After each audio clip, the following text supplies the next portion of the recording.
Hey YouTube, it's Sean. Alright, got a little difficulty. I got all the things I need to fix it. Alright, so we got some spray adhesive, Loctite. We got our little squeegee.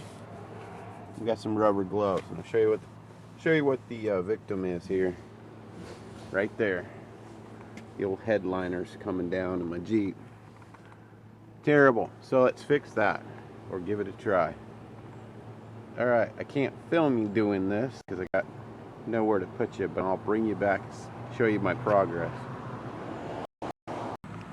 Alright folks, I know it's kind of dark in here, but it's up there. It went real well. Now I'm going to trim this edge and tuck it on much better.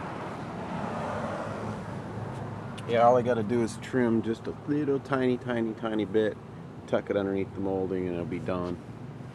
That's a good fix right there. Did the other side too, over there.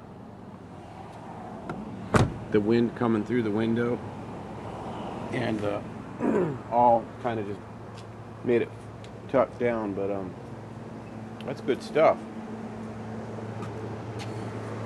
What it is, Loctite 300 heavy. It's kind of expensive. It was like 13 bucks. But there's 13.5 ounces too, so you don't need very much, and it works good. Alright folks, that's what I did, and if you need help, just throw me a comment and I'll try to do my best. Take care. Love y'all. Bye bye.